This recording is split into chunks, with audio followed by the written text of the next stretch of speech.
et ne constitue en aucun cas une imposition, ni des belligérants, encore moins des puissances étrangères.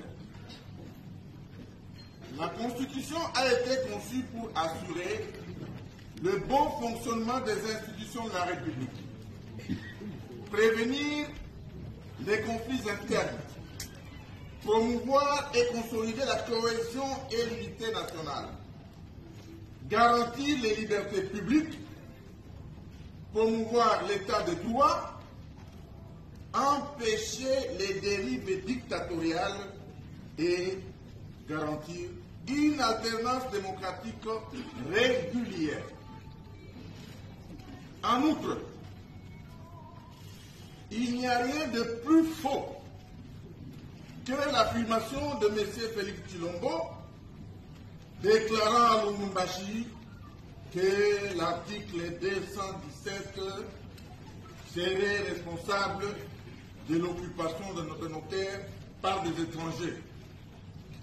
En réalité, là, il confond la notion de souveraineté avec la notion de cession de terre.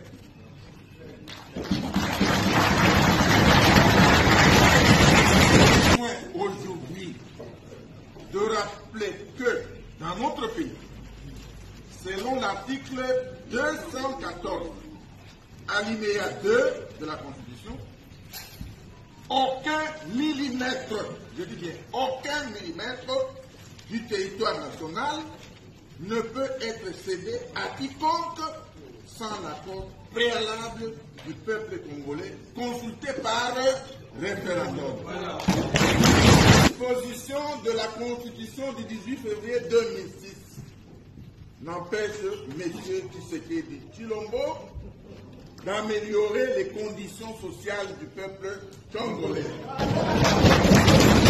notamment en garantissant une rémunération décente pour nos militaires, une rémunération décente pour les policiers, les enseignants, les médecins et autres agents et fonctionnaires de l'État, en donnant à la population l'accès à l'eau potable, à l'électricité et à des soins de santé de qualité, en stabilisant les taux de change, en construisant et en réhabilitant les routes, en régulant la circulation routière pour contenir les embouteillages, en régulant la circulation routière pour contenir les embouteillages, en récupérant Bunagana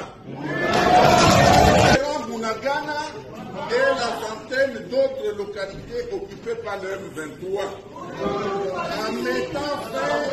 en mettant fin à la guerre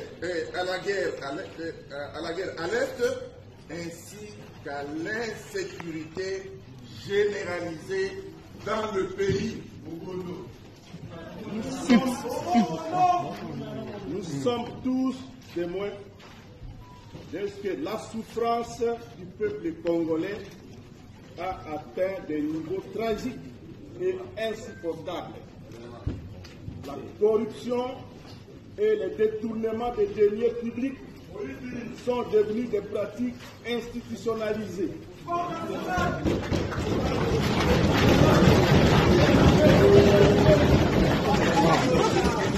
L'espace de liberté s'est gravement rétréci. La répression contre l'opposition a conduit jusqu'à l'ignoble assassinat de l'honorable Chérubin Okende. Les droits humains, le tribalisme, le népotisme, les arrestations arbitraires et détentions illégales des opposants, notamment à l'heure actuelle, Seth Kikouli, Jean-Marc Kaboun, Mike Mukebay et bien d'autres, les arrestations arbitraires et détentions illégales également des journalistes et des défenseurs des droits humains sont désormais des faits quotidiens dans ce pays. Le changement de la Constitution voulu par M. Tshisekedi Tshilombo intervient dans un contexte de crise profonde. La RDC, notre pays, est confronté sur son intégrité territoriale à une grave menace alimentée par l'ingérence directe du Rwanda et de l'Ouganda et la résurgence du M23.